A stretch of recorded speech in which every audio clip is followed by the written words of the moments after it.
Assalamualaikum warahmatullahi wabarakatuh. Alhamdulillah, tidak pernah berhenti kita sebagai seorang muslim selalu memuji dan memuja Allah. Karena memang dua susunan kata ini, Alhamdulillah, adalah telah dipilih oleh Allah subhanahu wa ta'ala sebagai kalimat syukur. Berterima kasih kepadanya.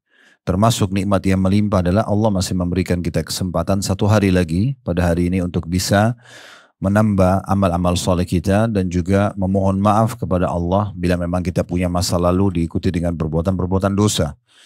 Dan Ibnu Qayyim rahimahullah mengatakan termasuk tanda-tanda syukur seorang hamba kepada Allah adalah dia menggunakan fasilitas nikmat yang sedang ada di atas ketaatan kepadanya. Maka kita maksimalkan sebagai tanda syukur kepada Allah selain mengucapkan Alhamdulillah, seluruh potensi, energi, harta, dan apapun kesempatan yang Allah berikan di atas ketaatan kepadanya. Lanjutnya kita panjatkan salam hormat kita kepada utusan Allah Nabi besar Muhammad sallallahu alaihi wa alihi wasallam sebagaimana Allah telah perintahkan kita untuk mengucapkan salam hormat tersebut. Seperti biasa bila Allah mudahkan kita akan melanjutkan buku atau bedah buku 40 nasihat memperbaiki rumah tangga ditulis oleh Dr. Muhammad bin Saleh Al-Munajjid. Dan tanpa mengurangi penghormatan bagi ibu-ibu mungkin yang hadir, kalaupun ada sesuatu yang dihadapi dalam rumah tangga, saya tidak tahu apa masalahnya dan kita bukan sedang menyinggung itu, tapi kita sedang bicara tentang hukum agama berhubungan dengan masalah rumah tangga. Saya perlu mengingatkan kembali bahwasanya memang rumah tangga adalah bagian sesuatu bagian yang paling cepat membawa seseorang itu ke dalam surga. Jadi memang menikah, memiliki rumah tangga itu bagian yang luar biasa. Prestasi terbaik bagi seorang wanita dan laki-laki dalam Islam bila mereka punya status istri ataupun suami. Dan juga prestasi itu maksimal kalau berubah atau bertambah status menjadi ayah dan juga ibu. Nah, ini prestasi tertinggi dan harusnya setiap muslim dan muslimah menjadikan itu sebagai target utamanya. Karena kalau seseorang sudah berumah tangga dan menikah, maka dia secara otomatis mayoritas pahala bisa didapatkan dari tetangga bantalnya, pasangan hidup, dan juga dari anak-anak yang ada satu rumah dengan dia. Maka ini sumber pahala yang luar biasa. Bagaimana Nabi SAW mengatakan tentang wanita, istri manapun yang sholat 5 waktu, nggak disebutin sholat-sholat sunnahnya. Artinya kalau dia sholat sunnah itu bonus tambahan. Kemudian berpuasa Ramadan setahun sekali, nggak disebutin puasa-puasa sunnahnya. Dan kemudian yang ketiganya adalah mentaati, melayani suami dengan baik. Kecuali pada saat meninggal dunia, dia akan pilih dari 8 pintu surga yang ingin dia masuk. Terserah dia, bebas. Dan ini berarti pintu-pintu yang terbaik di surga bisa dimasukkan hanya mengerjakan 3 hal tadi. Karena termasuk diantaranya masalah punya suami kan gitu. Mohon maaf tadi saya bilang saya tidak tahu keadaan ibu-ibu kalau misalnya ada yang berstatus janda atau yang lain itu bukan bermaksud menyinggung, tetapi di sini saya berikan gambaran tentang hukum agamanya. Begitu juga dengan seorang laki-laki, bagaimana dia menjalankan hadis Nabi SAW, man tazawwaja faqad damina nisfa dinah, siapa yang menikah maka dia telah menyelamatkan setengah agamanya. Karena mayoritas godaan yang datang dari seseorang adalah lawan jenisnya. Kalau dia sudah memiliki pasangan maka secara otomatis dia akan terlindungi. Dan kita tahu definisi nikah dalam Islam adalah al-wata' atau hubungan biologis yang halal. Begitu juga dengan masalah anak-anak. Bagaimana Nabi SAW mengingatkan bahwasanya nanti akan ada orang hari kiamat dia diberikan pahala bergunung-gunung atau diberikan derajat yang tinggi di surga. Lalu dia bertanya, dari mana ini? Dia tanya kepada para malaikat. Malaikat mengatakan adalah istighfar anakmu untukmu. Berarti memang adanya hubungan masalah peninggian derajat di surga, pemohonan ampun, dilipat gandakan pahala yang besar dengan adanya anak-anak. Dan tentu dengan cara juga mendidik mereka secara agami atau secara agama maksud saya. Sehingga dia menjadi anak-anak yang agamis, yang dekat dengan agama Allah subhanahu wa ta'ala. Dan nasihat-nasihat yang disampaikan oleh Dr. Muhammad hafidhahullah masalah memperbaiki rumah tangga ini, yang dimaksud adalah berapa banyak orang yang sudah menikah tapi dia tidak hubungkan antara rumah tangganya dengan Islam, sehingga berjalan begitu saja. Bahkan banyak diantara kaum muslimin sendiri mungkin namanya Muhammad sebagai status suami ataupun ayah, atau berstatus bernama Aisyah misalnya, status istri dan ibu, tetapi tidak ada sama sekali tanda-tanda ciri kepribadian dan karakter Muhammad dan juga Aisyah pada diri mereka. Dari penampilannya, dari pergaulannya, dari penataan rumahnya dan segala macam hal. Bahkan mungkin bisa dihitung jari di rumah itu disebutkan nama Allah. Zikir, baca Quran, berdoa, atau saling menasihatin, atau menegakkan sholat, atau yang lainnya. Maka ini disayangkan sekali. Nah ini salah satu target bahasan buku ini adalah itu. Kita akan masuk sekarang di halaman 27 masalah ilmu agama di rumah. Nah, bagaimana pentingnya kita menerapkan ilmu agama di rumah. Bukan di sini yang dimaksud hanya pengajian seperti ini. Tapi bagaimana aplikasi agama dalam kehidupan sehari-hari. Aplikasi. Sederhana, bagaimana ibu masuk ke dalam rumah atau setiap ruangan rumah, mengucapkan salam misalnya. Apakah itu sudah diterapkan? Sementara dijamin orang yang mengucapkan salam pada saat masuk ke dalam rumahnya, itu syaitan di sekitar rumahnya akan berkata pada teman-temannya, tidak ada tempat nginap untuk kalian malam ini. Hanya dengan mengucapkan salam pada saat mau masuk misalnya. Terlebih lagi isi kata salam itu, Assalamualaikum, semoga keselamatan dunia akhirat untuk kalian. Warahmatullah, dan semoga rahmat Allah atau rezeki Allah melimpah pada kalian. Wabarakatuh, dan semoga keberkahan usai tercukupi kebutuhan kalian. Itu kalau sering diucapkan antara seorang ibu dengan anak, antara anak dengan ibu atau ayahnya, antara suami istri, baik itu tulisan atau lisan di handphone misalnya, atau ketemu langsung, itu sangat luar biasa. Mendatangkan keberkahan karena ada aplikasi ilmu agama di dalam rumah tersebut. Berapa banyak rumah-rumah yang akhirnya suntuk walaupun rumahnya mewah, tapi karena melanggar sunnah Nabi SAW, mereka meletakkan patung-patung di rumahnya. Sementara Nabi SAW mengatakan rumah yang ada patung dan anjingnya tidak akan dimasuki oleh malaikat misalnya. Contoh saja. Hanya kenapa? Karena tidak faham tentang masalah Islam. Mereka melihat arsitektur yang ada atau yang berasal dari orang-orang non-muslim, ya, sehingga mereka meletakkan tanpa pernah berpikir apakah ini akan berpengaruh pada rumah tangga mereka atau tidak. Ya, ada pengalaman pernah kami bersama dengan beberapa teman-teman peruqyah pada saat masuk ke satu rumah, ya, itu suntuk walaupun rumahnya sangat bagus gitu ya. Ternyata kita temukan banyak sekali patung-patung, gambar-gambar gitu ya. Bahkan di depan rumahnya pun banyak simbol-simbol yang dia tidak paham sebenarnya itu simbol ritual agama lain.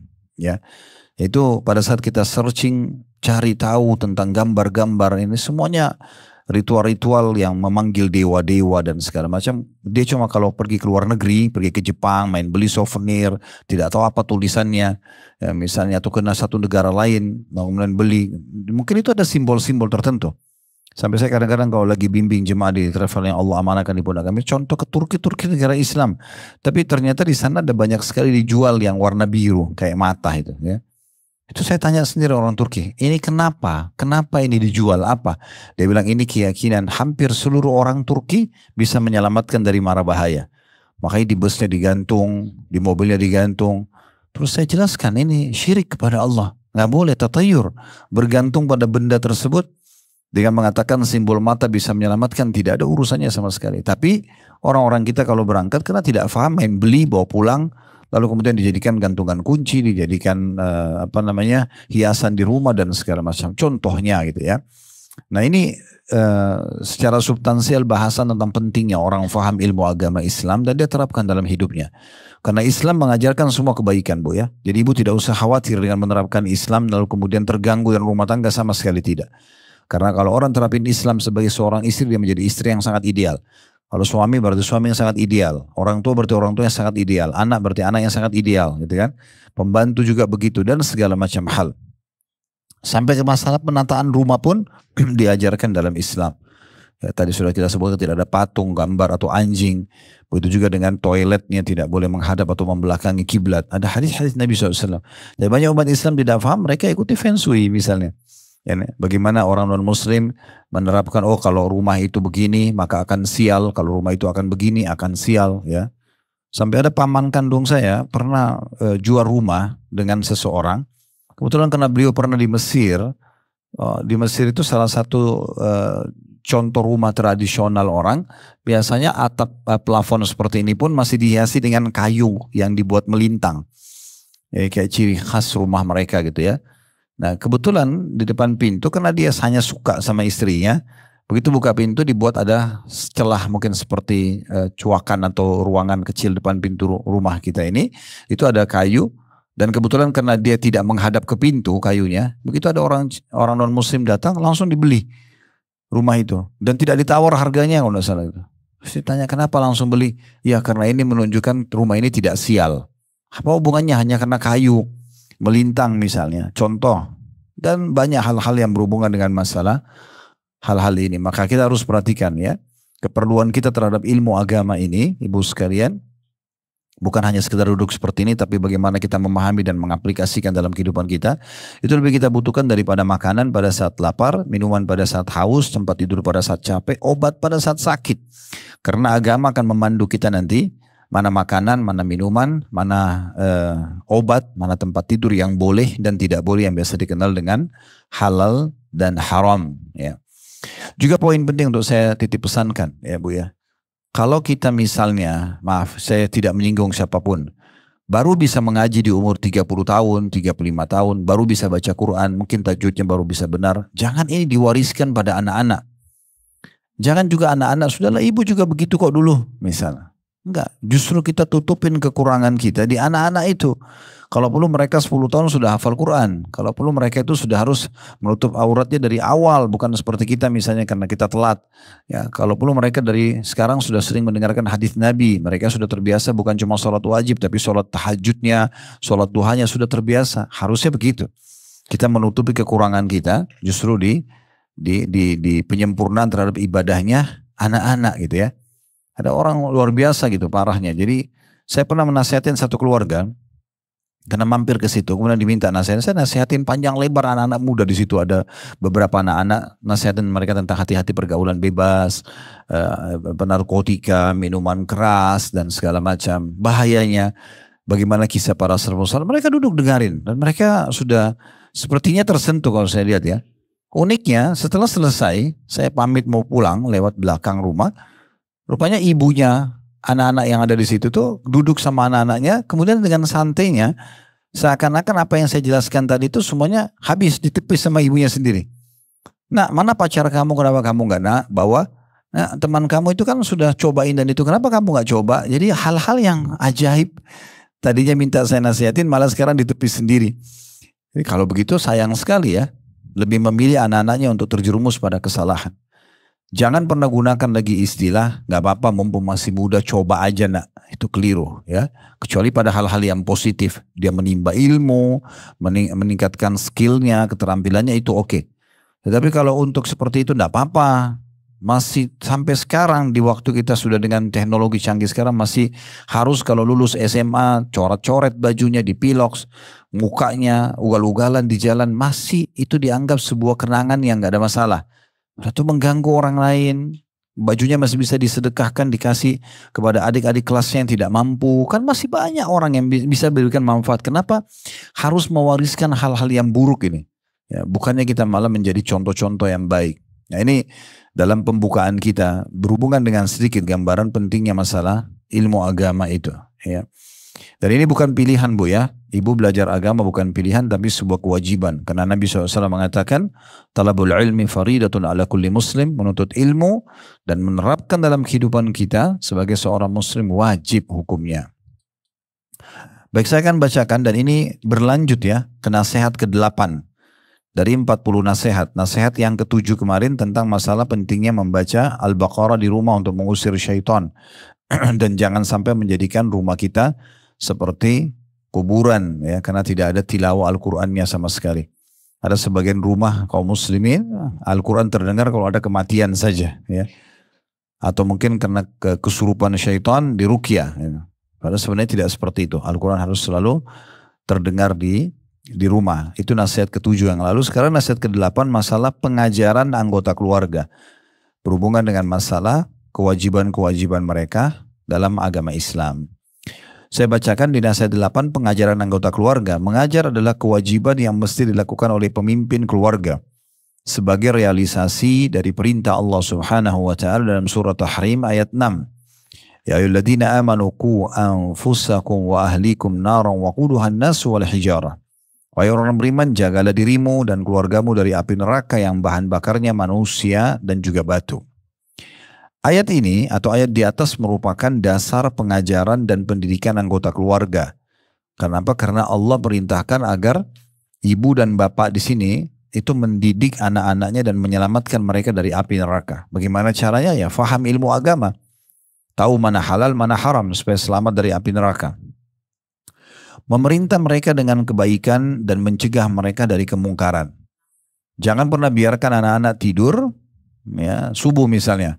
Oh kesian karena masih kecil. Kak, bangunkan, biasakan bangun.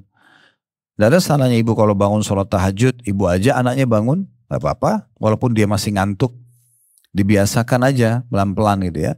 Ini kami coba terapkan ke anak-anak di rumah, Masya Allah lah. Ternyata awalnya gitu kayak ada beban ya. Nanti kesian, nanti gimana. Tapi setelah dibangunkan biasa aja gitu. Dan mereka hanya terbiasa, mereka terbawa dengan kebiasaan tersebut. Ya, sampai akhirnya setiap malam pun kita sudah tidak perlu ajarin lagi pada saat mereka sudah balik. Mereka sudah terbiasa dengan pola itu dan menganggap itu sebuah kebutuhan dia.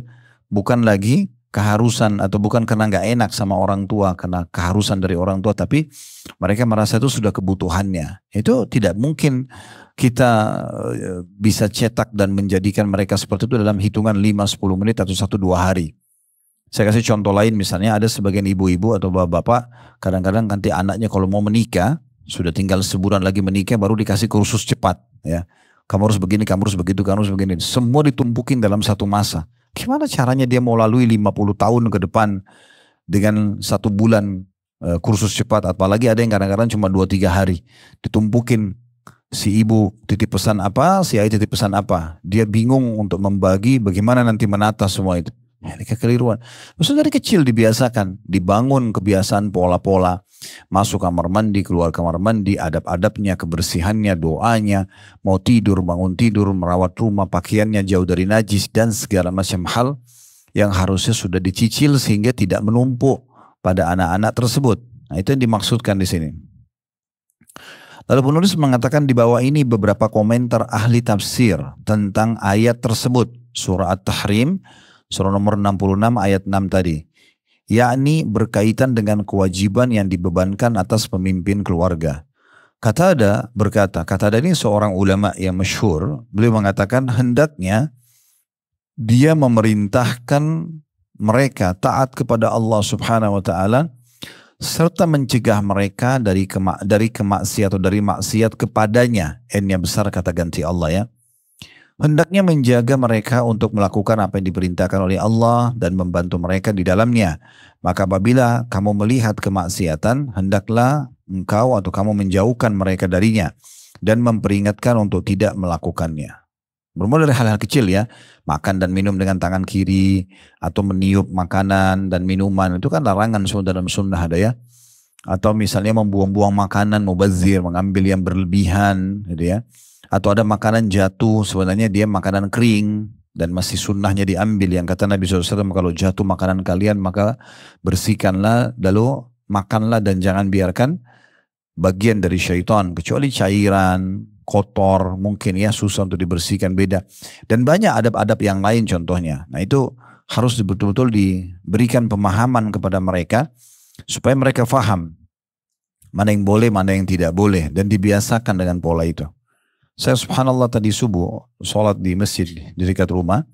Ada satu bapak, hampir setiap saya subuh di situ saya selalu lihat beliau ada membawa 2 anak kecil ya, laki-laki, mungkin anaknya 6 tahun, 7-6 tahun gitu, sama yang satunya 5 tahun adik kakak. Tapi anak itu saya perhatikan sudah sekian tahun saya sholat di situ dari waktu masih kecil di bawah, itu masih sering tidur kadang-kadang. Tapi sama ayahnya dibiarkan, tapi dibawa ke masjid. Saya pun biasa terapin pada anak-anak kecil yang Allah amanahkan di pundak kami juga begitu ya. Saya coba biasakan mereka mau masuk masjid dan mencintai masjid. Tapi saya lihat ini satu pola yang luar biasa. Setelah mungkin sekian bulan atau sekian tahun sudah terbiasa, anak-anak ini akhirnya menjadikan itu seperti program mereka. Dan ini sudah menarik. Tadi subuh saya lihat ayahnya duduk sambil zikir, mereka juga duduk sambil berzikir. Ayahnya ambil Quran, mereka juga ambil Al-Quran misalnya. Itu satu pendidikan yang sangat baik sekali ya. Sehingga akhirnya mereka sudah menjadikan itu program hidupnya. Kalau ibu selalu mengatakan kasihan masih kecil, nanti mengantuk, nanti aja dibangunin. Ini kata-kata nanti, nunda-nunda ini bahaya sekali. Sampai sebagian ulama salaf mengatakan menunda-nunda itu adalah awal kehancuran. Nanti aja saya baru murajaah Quran, nanti saja saya baru hafal, nanti saja anak saya baru belajar, nanti saja baru tutup aurat, nanti saja baru sholat duha, nanti saja baru zikir pagi petang. Kalau ajal datang gimana? Itu poin yang luar biasa yang harus kita perhatikan. Ada satu cerita di Saudi tentang seorang ibu dan ayah sibuk mendidik anak-anaknya dari awal dan mereka terus berdoa agar anaknya menjadi anak yang baik. Itu sampai kejadian yang luar biasa. Anak itu karena mungkin doa kedua orang tuanya dan kepedulian mereka untuk memberikan konsumsian yang halal masuk ke tubuhnya, selalu diingatkan setiap hari yang didengar adalah ceramah, pendidikan agama. Anak itu mengagetkan orang tuanya karena hampir setiap malam di saat sudah umur 5-6 tahun, itu mengetuk kamar orang tuanya di malam hari menjelang subuh dan selalu membangunkan sholat malam. Dan orang tuanya kena penasaran, coba dicek. Anak ini ketuk ini memang dia tulus karena mau sholat malam, dia paham atau tidak gitu ya. Mereka diam-diam, mereka buka pintu lalu tanya kenapa? Oh ya, karena mau ibu sama ayah sholat. Ya, baik, terima kasih. Lalu mereka tutup pintu, lalu kemudian sepakat suami istri coba kita lihat di kamar apa yang mereka lakukan. Apa yang dilakukan oleh anak. Begitu dilihat ternyata betul. Sudah ambil mukenahnya, udah sholat malam dengan sendiri, dia muraja ayat-ayat Al-Qur'annya, dan itu ternyata orang tuanya pikir oh mungkin kebetulan malam itu dia bangun. Besok dilihat sama juga, lusa sama juga, dan sampai berbulan-bulan sama terus. Padahal anak ini cuma umur 5-6 tahun. Kita bisa bayangkan anak ini kalau sudah gadis jadi bagaimana nanti? Kan gitu.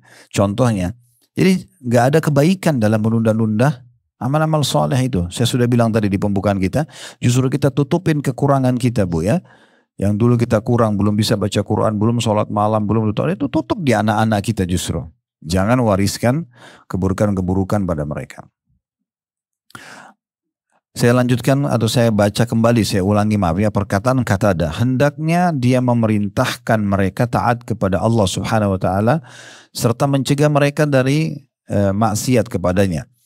Hendaknya menjaga mereka untuk melakukan apa yang diperintahkan oleh Allah dan membantu mereka di dalamnya. Maka apabila kamu melihat kemaksiatan, hendaknya engkau menjauhkan mereka darinya dan memperingatkan untuk tidak melakukannya. Ya. Ada satu hal juga yang penting, misalnya kalau kita mau didik anak-anak ya, saya melihat ini anak-anak yang semua umumnya, ada beberapa anak yang Allah amanahkan di pundak kami, saya lihat pokoknya hampir sama, setan sudah goda dari masih kecil, terbiasa makan dan minum dengan tangan kiri. Contoh saja, kalau itu sunnah Nabi. Kalau dikasih ke tangan kanan, dipindahin ke tangan kiri. Botol susunya kah, kue yang dikasih kah, atau apa saja. Saya bilang sama istri saya, ini was-was syaitan, gak boleh dibiarkan. Karena Nabi SAW sangat tegas, larang makan dan minum dengan tangan kiri. Gak boleh. Kata Nabi SAW, jangan makan dan minum dengan tangan kiri, karena syaitan makan dan minum dengan tangan kiri. Jadi selalu ingatkan ya, selalu diingatkan. Tapi subhanallah setiap kali dikasih tetap aja terjadi. Jadi itu berlalu cukup lama. Sampai akhirnya mereka sudah mulai terbiasa, baru mereka akhirnya tidak melakukan lagi. Menguap dengan menutup mulut misalnya. Kata Nabi SAW, kalau kalian menguap tutuplah. Kalau tidak, karena kalau tidak syaitan akan masuk dan menguasai tubuh. Dalam riwayat lain syaitan akan menertawakan orang yang menguap dan tidak menutup mulutnya. Berapa banyak anak-anak yang melakukan ini tapi orang tuanya tidak peduli. Ya, padahal sebenarnya itu sudah cukup membuat syaitan bisa menguasai anak tersebut kalau misalnya tidak dikerjakan sunnah ini. Contoh misalnya. Dan sekian banyak contoh-contoh yang lain berhubungan dengan masalah ini ya, yang harusnya diperhatikan. Termasuk dengan masalah tata cara tahara ya, pensucian diri. Maaf cebok. Dari buang air besar, buang air kecil, jangan dibiarkan anak-anak itu sendiri melakukannya seakan-akan sudah bersih, sudah benar, padahal sebenarnya mereka masih salah. Ini semua masuk dalam poin yang sedang disinggung. Ulama yang lain bernama Ad-Dahhaq dan juga Muqatil. Ini dua orang ulama, nama dua-duanya berkata, karena statementnya sama, maka disatukan oleh penulis. Merupakan kewajiban setiap muslim mengajarkan keluarganya dan kerabat dan hamba sahayanya akan apa yang diwajibkan oleh Allah atas mereka dan apa yang dilarangnya. Jadi perhatikan di sini ibu garis bawahi, merupakan kewajiban. Jadi bukan opsional untuk mengingatkan kepada ahli atau keluarga kita, anak-anak di rumah, pasangan hidup, mana yang Allah perintahkan dan apa yang Allah larang. Itu kewajiban, bukan pilihan. Tentu dengan cara-cara yang baik, cara-cara yang santun, ya. Begitu juga Ali radhiyallahu anhu mengatakan, ajari dan didiklah mereka. Maksudnya sesuai dengan ajaran agama. Banyak, maaf ini saya tidak singgung siapapun, tapi berapa banyak ibu-ibu yang selalu berharap anaknya menjadi anak yang soleh atau soleha atau hafidh Quran atau apalah prestasi yang diharapkan, tapi dia membiarkan mayoritas waktunya sama pembantu rumah tangganya. Yang mungkin sholatnya aja masih salah, mungkin masih suka tonton yang salah, mungkin masih suka berbohong, mungkin masih belum bersih badannya, mungkin segala macam. Lalu dia mimpi mengkhayal anaknya ini bisa seperti yang dia jadikan sebagai target. Bagaimana caranya? Sementara dia sendiri tidak pernah terlibat sama sekali dalam masalah pendidikan anak tersebut. Nah ini contoh-contohnya saja. Makanya Ali radhiyallahu anhu mengatakan di statement yang ketiga di situ ya, di paragraf ketiga, paragraf kedua, tepatnya di halaman 28, ajari dan didik mereka. Biarkan kita yang meraih pahala maksimal dari mereka. At-Tabari mengatakan, kita hendaknya mengajari anak-anak dan keluarga kita masalah agama dan kebaikan, serta apa-apa yang penting dan dibutuhkan dalam persoalan adab dan akhlak. Lebih bagus lagi kalau bisa dikurikulumkan. Garis bawah juga Bu penting ya, bahwasanya sekolah itu adalah setengah daripada pendidikan anak-anak, bukan sepenuhnya. Setengahnya lagi di rumah, gitu kan? Jadi ada sebagian orang tua juga begitu. Sudahlah, anak saya kan sudah sekolah di sekolah yang bagus, Islamic boarding school lah, segala macam, pesantren dianggap sudah cukup. Enggak cukup.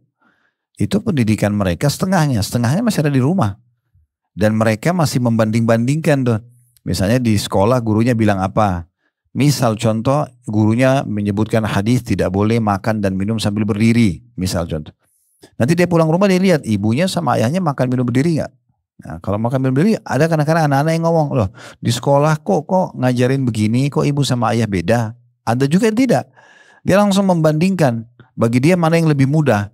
Oh gurunya bilang nggak boleh, tapi ibu ayah saya lakukan kok. Dia pilih mana yang lebih mudah. Kalau dia lihat ibunya sama ayah lebih mudah, maka dia lakukan itu. Atau lebih berpengaruh dalam hidup dia.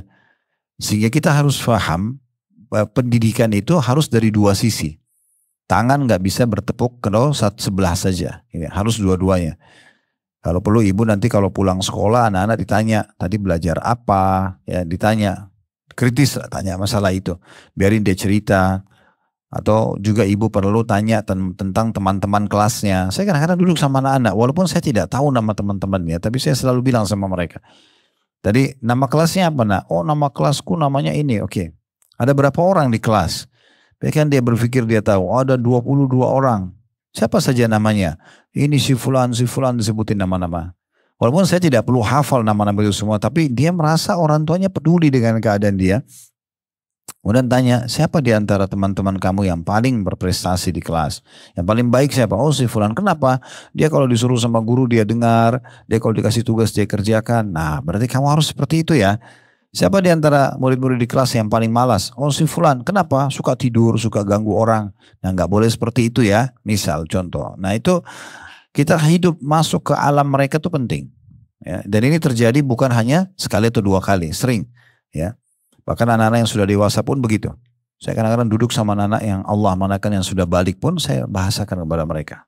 Tetap tanya, di kelas bagaimana nak? Di sekolah seperti apa nak? Baru mereka menjelaskan, ya kan keadaannya begini, keadaannya begitu. Kadang-kadang penjelasan, walaupun sekolahnya sudah sekolah Islam gitu, ternyata masih ada yang bergaul bebas.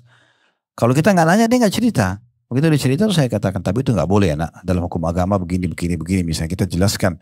Jadi dia paham gitu. Ya, contohnya. Jadi kita harus masuk juga ke alam itu ya. Sehingga setengah pendidikan itu di sekolah, formalnya, setengahnya harus ada sama kita. Bahkan kalau perlu kita bisa lebih dominan tuh bagus sekali ya. Kita lebih dominan, maksudnya kita malah mengontrol juga pelajaran-pelajaran di sekolahnya. Ya, sehingga kalau ada pelajaran di sekolah yang keliru, ya kita bisa mengingatkan, kita masih bisa diskusi sama wali kelasnya. Sehingga kita tidak membiarkan anak-anak itu terlepas begitu saja. Selanjutnya dikatakan oleh penulis, apabila Rasulullah SAW telah menganjurkan kita mengajari wanita-wanita hamba sahaya, yakni bukan orang-orang merdeka, maka apakah apalagi ya halnya dengan anak-anak dan keluarga yang merdeka. tahu yang hamba sahaya dulu ya, hamba sahaya itu dulu harta rampasan perang. Masa dulu itu ada diperjualbelikan di pasar ya. Itu dulu masa perbudakan. Perbudakan itu dihapus di dunia pas setelah perang dunia kedua seingat saya. Sebelumnya masih ada perbudakan. Nah, mereka bisa diperjualbelikan. Nah, dalam Islam hamba sahaya pun kalau ada itu dianjurkan untuk selalu dididik ya. Mungkin kalau sekarang tidak kita samakan hamba sahaya, tapi kalau ibu-ibu punya pembantu rumah tangga di rumah, punya supir, beri mereka mukena ya. Kalau laki-laki pembantu rumah tangga, kalau laki-laki mungkin diberikan sarung sama sejadah, disarankan untuk sholat dulu, aktivitasnya diberhentikan kalau waktu sholat. Kalaupun diberikan makan, dan salahnya diberikan makan, silakan makan Pak, silakan makan misalnya, baca bismillah, jangan lupa tangan kanan ya. Kita hidupkan suasana Islami itu bersama dengan mereka. Kata beliau, kalau semua itu saja seperti hamba sahaya dianjurkan oleh Rasulullah SAW untuk dididik dengan baik, maka bagaimana dengan orang-orang yang merdeka? Imam Bukhari menyebutkan dalam sahihnya bab pengajaran laki-laki terhadap hamba sahaya perempuan dan keluarganya. Menulis sebuah hadis, salasatun lahum ajran, ورجل كانت عنده أمة فأدبها فأحسن تأديبها وعلمها فأحسن تعليمها ثم عاتقها فتزوجها فله أجران. Ada 3 orang yang mendapatkan 2 pahala, double pahalanya. Dari 3 ini salah satu yang disebutkan masalah pendidikan hamba sahaya. Tentu di masa sekarang tidak ada ya. Tapi ini kalau hadis Nabi SAW menyebutkan tentang masalah adanya hamba sahaya di masa itu.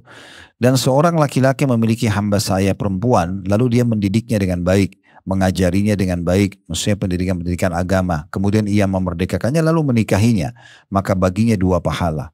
Jadi hamba sahaya juga boleh dinikahi dalam Islam, dan lebih besar pahalanya kalau dibebaskan dari keterbudakan. Tapi di sini yang kita titik beratkan bagaimana Nabi SAW suruh didik dulu agama. Diberikan pendidikan agama, baru kemudian melangkah untuk selanjutnya masalah pernikahan. Tapi kita garis bawahi masalah wa'allamaha fa ahsana ta'limaha. Bagaimana dia mengajarkan dengan pengajaran yang baik. Dalam penjelasan hadis di atas, Ibnu Hajar rahimahullah mengatakan kesesuaian hadis dalam terjemahnya, maksudnya judul babnya, dalam masalah hamba sahaya perempuan adalah dengan nas, dan dalam masalah keluarga dengan qiyas. Maksudnya qiyas itu perumpamaannya. Kalau hamba sahaya saja bisa seperti ini, bagaimana dengan keluarga gitu ya. Sebab perhatian kepada keluarga yang merdeka dalam soal pengajaran tentang kewajiban-kewajiban yang dibebankan oleh Allah dan tentang sunnah-sunnah Rasulnya adalah sesuatu yang harus dan pasti, melebihi perhatian kepada hamba sahaya perempuan. Ini dijelaskan dalam Fathul Bari. Jadi maksudnya gini, kalau hadits ini kita lupakan dulu masalah hamba sahayanya, tetapi kalau ada hamba sahaya pun dianjurkan tinggal di rumah, apakah itu laki-laki, perempuan, hamba sahaya, karena masa dulu ada hamba sahaya laki-laki dan perempuan.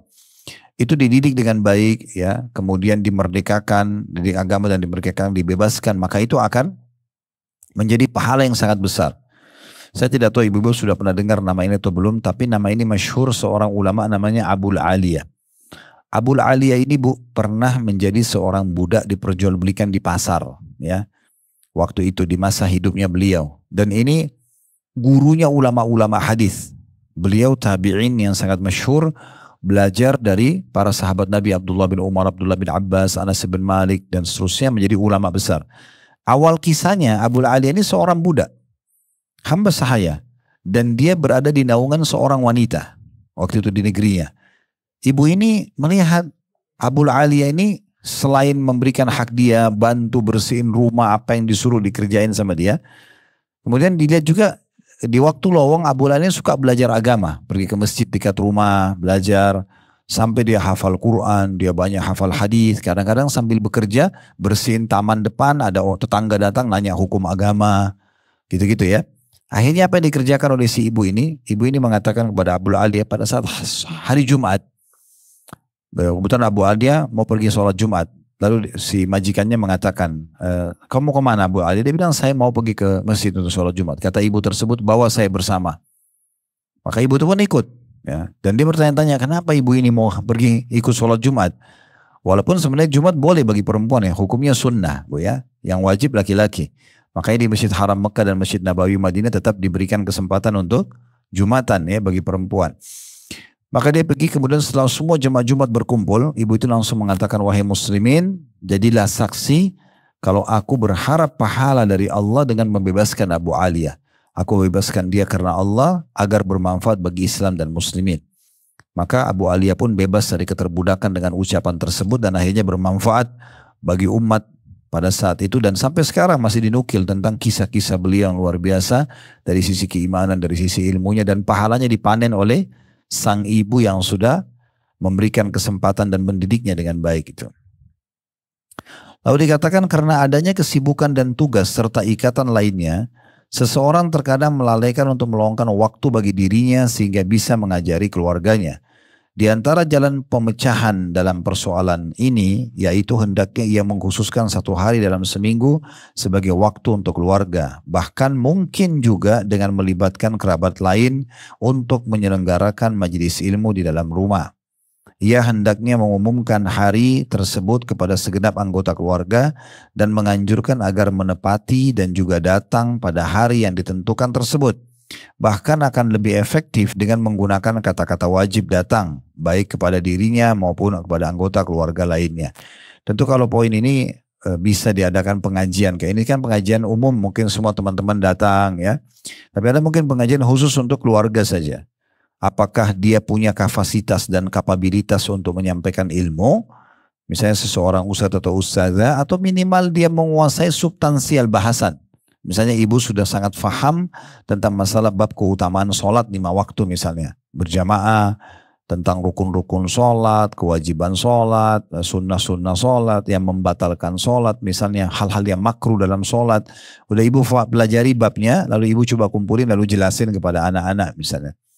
Atau jelasin pada keluarga, jelasin pada pembantu misalnya, orang-orang di rumah. Maka itu satu hal yang penting untuk dihidupkan. Sehingga jangan sampai lewat 1 pekan, 1 bulan tanpa ada bahasan masalah agama sama sekali.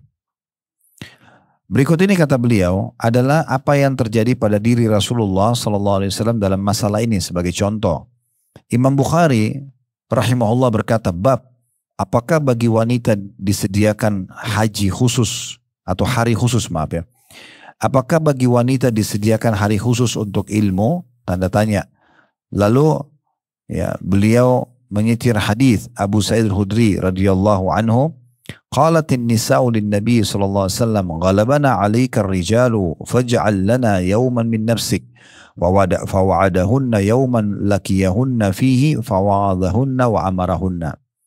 Para wanita sempat datang kepada Nabi SAW dan berkata, kami telah dikalahkan oleh kaum laki-laki dalam kesempatan bermulazamah kepada anda. Mulazamah itu maksudnya selalu duduk dengarin penyampaian nasihat-nasihat anda. Kami nggak bisa seperti laki-laki. Saf sholatnya di belakang, laki-laki di depan. Dan masa itu belum ada mikrofon pengeras suara. Ya, jadi laki-laki ini lebih dominan ilmu yang ambil dari anda. Karena itu buatlah untuk kami suatu hari dari diri anda.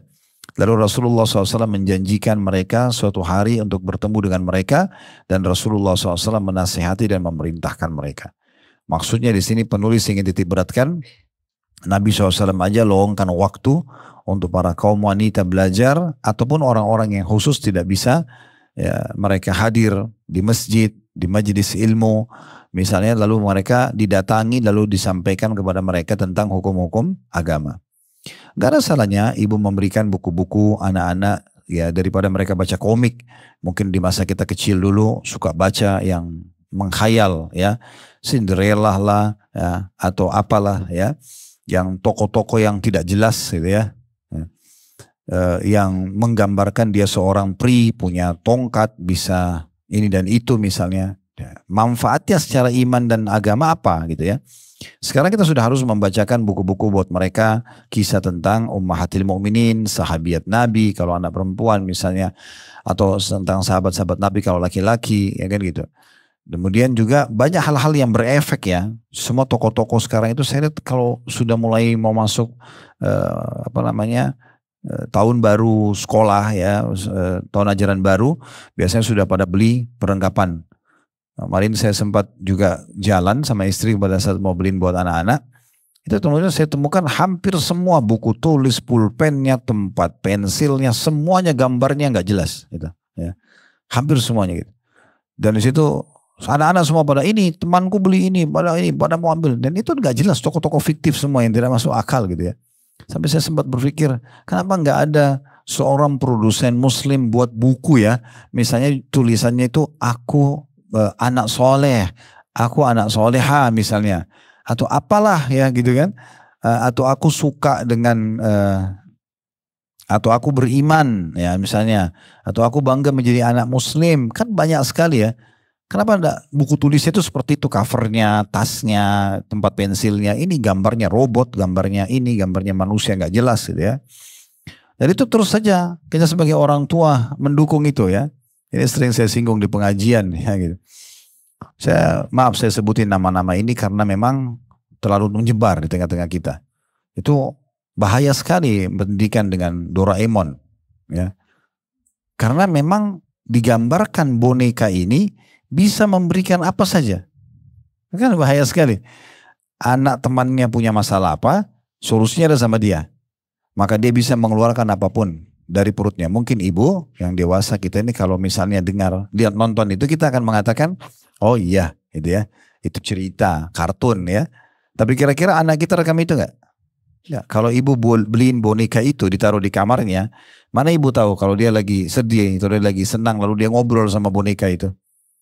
Dia minta sesuatu misalnya. Apa bedanya boneka sama patung? Dia sudah aja ngobrol.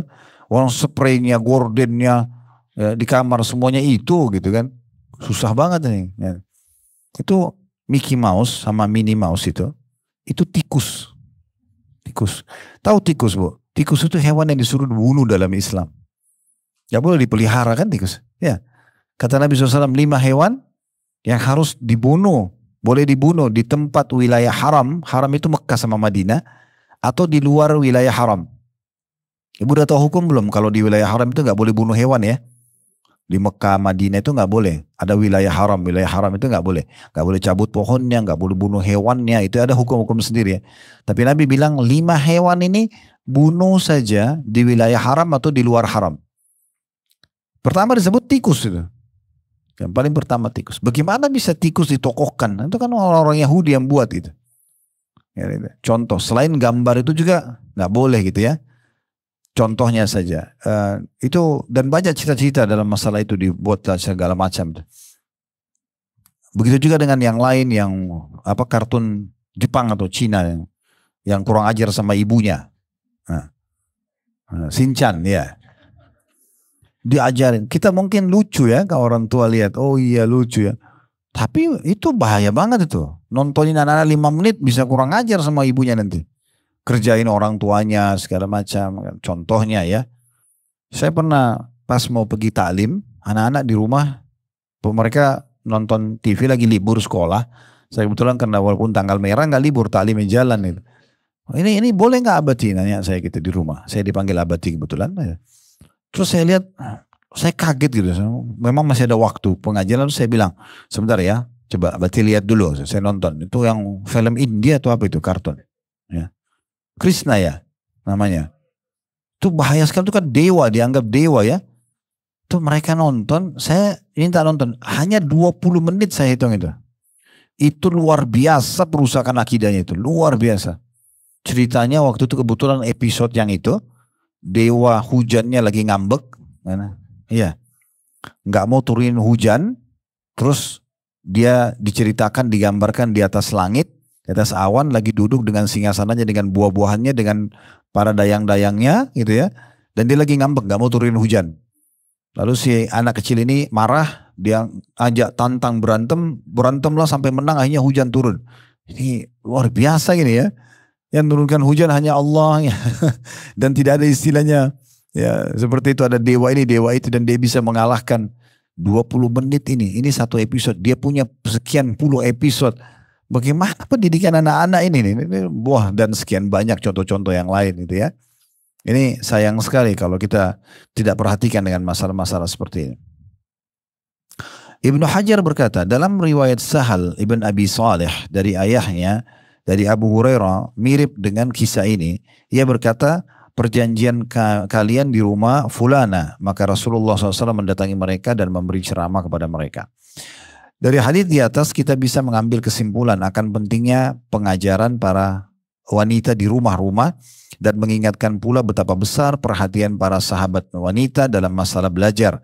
Juga menunjukkan bahwa mengkonsentrasikan semangat mengajar hanya kepada laki-laki dengan meninggalkan kaum perempuan adalah kelalaian besar bagi para dai dan pemimpin rumah tangga. Jadi maksudnya juga jangan sampai cuma dipikirkan pengajian di masjid sehingga akhirnya hanya bapak-bapak yang bisa hadir. Nah, pengajian seperti ini di rumah penting untuk ibu tahu, ibu belajar juga ya. Itu diambil daripada sikap Nabi SAW dalam riwayat Bukhari tadi untuk menjawab respon sebagian ibu-ibu di Madinah yang minta untuk didatangi mereka khusus lalu kemudian menjelaskan ilmu-ilmu agama kepada mereka. Sebagian pembaca mungkin berkata, misalnya kita telah meluangkan waktu sehari dalam seminggu dan hal itu telah kita kabarkan kepada anggota keluarga. Lalu apa yang harus kita berikan dalam pertemuan atau majelis tersebut? Dan bagaimana pula memulainya?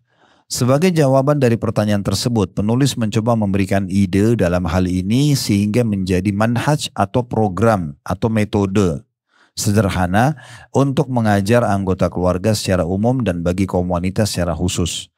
Yang pertama, Tafsir Al-Alama Ibnu Sa'ad. Ini ada satu orang ulama namanya Ibnu Sa'ad, dikenal ya. Sa'di, As-Sa'di, dikenal dengan tafsir Sa'di. Namanya Tafsir Al-Karim Ar-Rahman fi Tafsir Kalam Al-Mannan. Terdiri dari 7 jilid. Ya.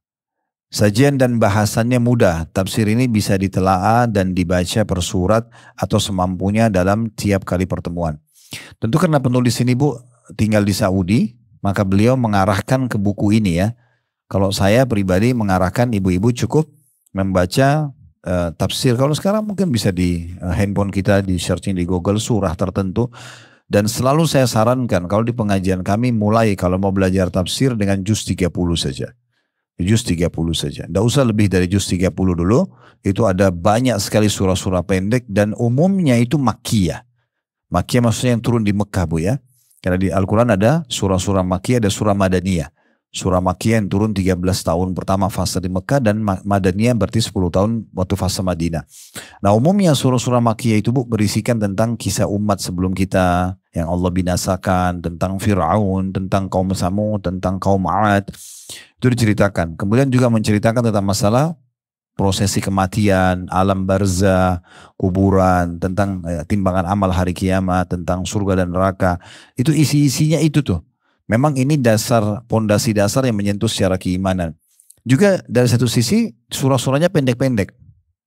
Pendek-pendek. Saya misalnya contoh pada saat jalan sama anak-anak kadang-kadang kalau mereka lagi mau minta ke satu tempat misalnya di hari libur misalnya, maka saya kasih syarat. Boleh, tapi dengan syarat. Harus bisa nyebutin 25 urutan surah Al-Quran. Misal. Jadi mereka tuh sudah harus hafal, sudah tahu saya akan lempar pertanyaan untuk mau minta restoran yang mereka suka misalnya. Atau ke satu tempat yang mereka suka. Mulailah dari Al-Fatihah yang pertama, Al-Baqarah yang kedua, Al-Imran yang ketiga, dan Nisa yang keempat. Mereka jadi hafal. Dan itu kita kasih syarat. Kalau mereka bisa, baru boleh. Kalau enggak. Contoh misalnya, sebutin 25 Nabi dan Rasul. Siapa itu Ulul Azm? Ya. Lalu pimpinan Ulul Azm siapa misalnya? Gitu. Sebutkan nama Khulafaur Rasyidin atau 10 orang sahabat yang masuk surga. Sebutkan nama istri-istri Nabi misalnya. Ada berapa orang dan siapa saja namanya gitu. Ya. Ternyata anak-anak itu tidak beda jauh juga sama ibu-ibu pengajian. Saya pernah tanya gitu, Bu, nama istri Nabi siapa? Ada yang bilang Fatimah. Ya. Ini sudah umur berapa masih tidak tahu nama istri Nabi, ini luar biasa. Fatimah dikatakan istri Nabi ini agak unik gitu ya. Dan kalaupun sebutin yang paling dihafal Khadijah, Aisyah. Yang lain mana udah enggak tahu. Padahal sebenarnya perlu. Dan bukan hanya sekedar menyebut nama, tapi bagaimana kita mempelajari tentang biografinya, kemudian baru kita terapkan dalam kehidupan kita. Jadikan mereka sebagai idola kita ya, sebagai idola. Ibu nggak bangga kalau misalnya bisa faham tentang kisah Khadijah misalnya radhiyallahu anha, di mana Nabi SAW menyebutkan pada saat beliau sedang duduk bersama Khadijah, kemudian Khadijah pergi ke dalam dapur mau nyiapin makanannya, lalu Jibril datang dan mengatakan, hai Muhammad, sebentar lagi Khadijah akan datang membawa makanan kesukaanmu. Maka kalau dia datang sampaikan salam dari Allah. Jadi bukan lagi salam dari siapa-siapa. Allah langsung mengirim salam, wahyu turun. Dan salam dariku juga. Serta sampaikan karena sikap dia ini menjadi seorang istri yang baik, melayani suami dengan baik. Maka dengan itu Allah akan berikan dia istana di surga yang tidak ada kebisingan di dalamnya. Gitu ya. Itu kita perlu tahu kenapa Khadijah bisa dapat program seperti ini. Ada masalah apa nih? Gitu. Pelajari biografinya, cari tahu tentang dia siapa, beli buku-bukunya, baca artikelnya, dengarin ceramah para ulama tentang masalah itu. Nah itu contoh-contohnya. Kalau ini kita mulai dari poin 1 dulu ya. Tadi poin 1 masalah tafsir. Saya sarankan tadi saya bilang di juz 30 saja ya. Surah-surah pendek. Sekarang juga saya lihat sudah banyak penerbit yang terbitin buku. Buku itu sifatnya berwarna untuk anak-anak juz amma ya. Nah, itu sangat bagus tuh ayat Al-Quran dengan terjemahannya. Nah. Kemudian yang kedua Riyadhus Shalihin ini tentang buku hadis ya dengan komentar dan keterangan serta pelajaran yang bisa diambil dari tiap-tiap hadis. Dalam hal ini bisa merujuk pada kitab Nuzhat Al-Muttaqin. Ya, ini termasuk juga anjuran untuk berarti selain belajar tafsir juga ada hari belajar hadis ya. Mungkin kalau Riyadhus Shalihin ini rekomendasi beliau cukup besar ya karena ini ribuan hadis ya. Kalau saya sarankan mulai dengan hadis Arba'in Nawawi, 40 hadis Nawawi ya. Bukunya kecil, buku saku. Ada matan isi hadis sama terjemahannya. Ibu bisa beli mungkin 15 ribuan satu. Ibu baca dulu, setelah ibu sudah mulai tahu ayat hadis dan terjemahannya, kemudian ibu mulailah buat atau dibacakan kepada anak-anak. Baca hadis. Kemudian yang ketiga, husnul uswa bima sabata anillahi wa rasulihi fi an-niswa. Karya Siddiq Hasan Khan. Ini tentang bahasan tentang masalah wanita ya. Ini adalah buku begini ya. Mungkin kalau ibu lihat tergantung kondisi dan keadaan. Kalau masih anak-anak laki-laki perempuan masih bisa digabung. Dan kita bahas tentang 25 Nabi dan Rasul. Tentang surah-surah pendek dan segala macam. Tapi kalau sudah pindah ke masalah balik. Anak laki-laki balik, anak perempuan balik sudah beda bahasan mereka. Sudah beda diskusi kita. Sudah beda buku rujukan yang kita kasih ya. Juga bisa ibu buat pertandingan misalnya di sini sayembara siapa yang bisa menyelesaikan baca buku ini. Di akhir bulan kita akan buatkan pengetesannya yang juara akan dapat hadiah ini misalnya.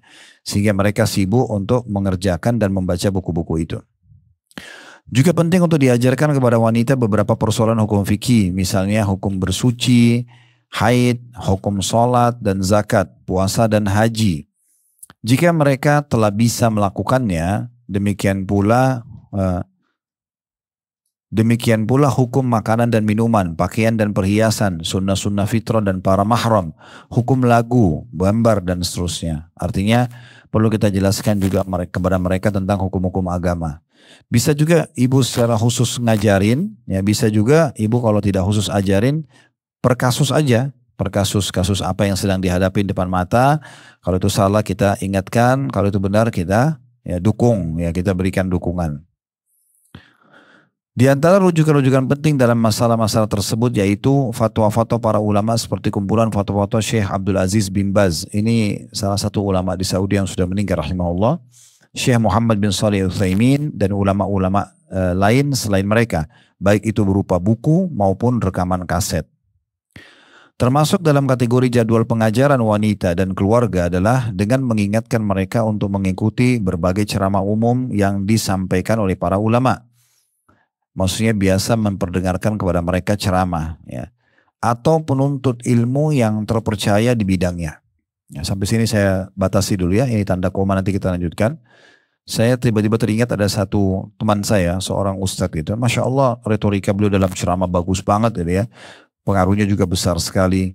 Tapi saya kaget waktu itu dia sempat, saya nggak usah sebutin namanya, beliau sempat mengatakan pada saya tiba-tiba di WA, Ustadz saya mau ketemu, ada yang ingin saya bicarakan. Oh ya silakan, datanglah beliau ke kantor kami. Saya kaget ternyata datang sama timnya, kemudian datang sama istri, sama anaknya, dan anaknya kecil, laki-laki. Dia bilang saya datang khusus memang sebenarnya selain ketemu, juga mau mempertemukan antum sama anak ini. Oh salah itu 5 tahun atau 6 tahun. Oh ya silahkan, saya pikir cuma mau salaman biasa, ternyata tidak dia bilang. Anak ini punya kisah dia bilang, cerita khusus. beberapa mungkin 1 tahun yang lalu, kalau saya tidak salah ingat, beliau bilang saya 1 tahun yang lalu atau beberapa waktu yang lalu, anak ini sudah mulai minta handphone. Nah lihat teman-temannya minta handphone gitu. Terus saya sama istri bingung, ini gimana nih, anak ini kalau selalu minta handphone, selalu mau pakai handphone ibunya, ya, ini kalau dibiarkan nanti dia tonton sembarangan gitu. Akhirnya kami tidak ada opsi lain kecuali memberikan, karena selalu ada desakan, tapi kita kasih syarat. Boleh pakai handphone, tapi yang ditonton adalah ceramah misalnya. Dibilang gitu, dikasih syarat sama dia. Dan tanpa kami programin, tiba-tiba saja memang ceramah yang dia boleh pilih, itu diantara ceramah-ceramah Ustadz, itu terkena ceramah antum tentang Sirah Nabawi. Ya, ada ceramah kami tentang Sirah Nabawi, itu ada beberapa puluh episode gitu ya. Mulailah didengar sama dia. Dan sekarang dia bilang ini anak sudah mendengarkan kalau tidak salah 1 tahun full atau lebih gitu ceramah itu dan sudah diselesaikan. Yang uniknya 1 episode itu biasanya saya ceramah serial sahabat serial Nabi ini sekitar 2 sampai 2,5 jam. Kami selesaikan satu judul. Itu dia bilang bisa dia ulangi sampai 3-4 kali dan dia sudah hafal. Kalau antum mau tes bisa nanya nama-namanya, tahunnya, segala macam gitu. Saya waktu itu subhanallah berpikir ini luar biasa anak ini 5-6 tahun sudah bisa menguasai kajian Sirah Nabawi yang saya pun mungkin waktu umur seperti dia belum belajar itu. Gitu kan. Tapi itu satu hal yang luar biasa. Kadang-kadang gini, di luar prediksi kita Bu ya. Makanya jangan selalu ibu jadikan tolok ukurnya adalah diri kita. Sebagai contoh gini, saya juga pernah diminta untuk menjadi penasihat di satu sekolah sunnah di daerah Depok waktu itu. Saya juga nggak usah sebutin namanya. Datang pengurusnya lalu mengatakan Ustaz bisa nggak jadi penasihat gini-gini. Baiklah, tapi penasihat saya jangan cuma nama ditaruh gitu. Harus betul-betul memang apapun kurikulumnya, apa segala macam dibahasakan supaya saya lepas tanggung jawab hari kiamat. Saya tahu, saya berikan masukan. Kemudian setelah itu salah satu hal yang mereka tawarin Ustaz, mereka bilang gini, kami mau buat program SD 6 tahun itu. Per 1 tahunnya hafal 5 juz. Jadi kelas 1 SD hafal 5 juz dalam 1 tahun ya. Nanti dipecah-pecah. Kemudian kelas 2 SD hafal 5 juz. Jadi nanti kalau 6 tahun SD hafal 30 juz. Kira-kira berat nggak Ustaz? Saya bilang tidak. Kalau berat itu dijadikan tolok ukur diri antum. Karena antum sendiri memang belum hafal Quran. Maka itu jadi masalah. Tapi memang jangan dipikirkan itu ke anak-anak. Karena potensi mereka ini sangat besar. Ibu kalau nggak padatin anaknya dengan program-program seperti itu, maka dia akan teralihkan ke yang lainnya. Ya, begitu dahsyatnya mereka itu. Pernah satu kali kasus di rumah anak-anak lihat satu cuplikan di handphone istri saya. Terus tiba-tiba mereka saling ngobrol, itu sudah keluar kosakata-kosakata yang saya pun tidak tahu kosakata itu ya. Terus saya tanya dari mana? Nanti dari cuplikan yang baru ditonton tadi.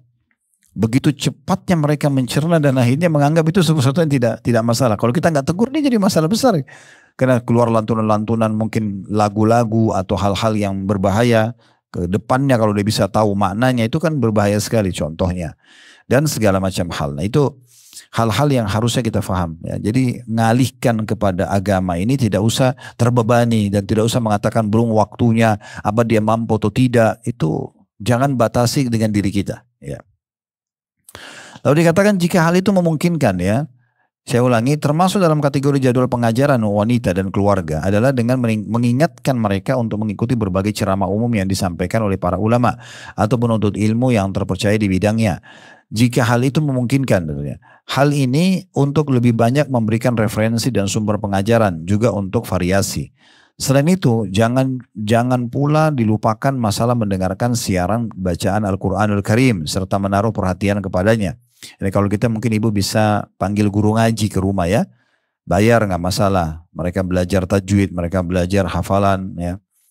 Termasuk dalam rangka penyediaan sarana pengajaran adalah mengingatkan anggota keluarga pada hari-hari tertentu agar para wanita menghadiri pameran buku-buku Islam.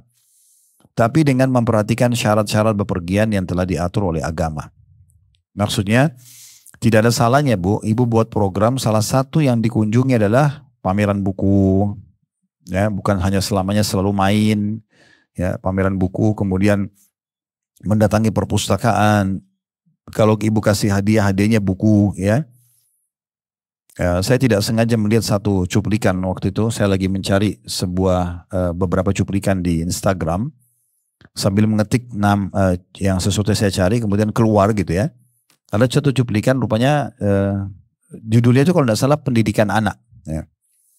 Nah itu ada satu ibu sama bapak, dua-duanya lagi sibuk dengan pegang handphone. Ibu sama bapak lagi pegang handphone, anak itu juga pegang handphone, nonton malah, lagi nonton. Terus tiba-tiba mereka mungkin sadar melihat kondisi anak yang lagi nonton dan cuplikan itu mungkin kurang tepat. Maka si ayah ini memberikan isyarat kepada istrinya untuk mereka ubah. Handphone disimpan, masing-masing ambil buku. Ibu ambil buku, ayahnya ambil buku, duduk. Kemudian mereka nggak akan tegur apa-apa anaknya, cuma pegang baca buku. Anak itu balik kiri kanan, lihat ibu ayahnya pegang buku, dia matiin TV-nya, dia pegang ambil buku, dia juga bawa ke depan dia, lalu dia baca juga ikutin orang tuanya. Ya. Contohnya. Nah begitu besar pengaruhnya. Hati-hati ibu kalau salah memberikan contoh dan akhirnya menjadi pola bagi dia, ibu akan tanggung jawab.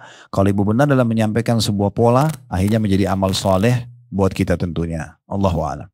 Itu dari saya, semoga bermanfaat. Subhanakallahumma bihamdika, asyhadu an la ilaha illa anta astaghfiruka wa atubu ilaik.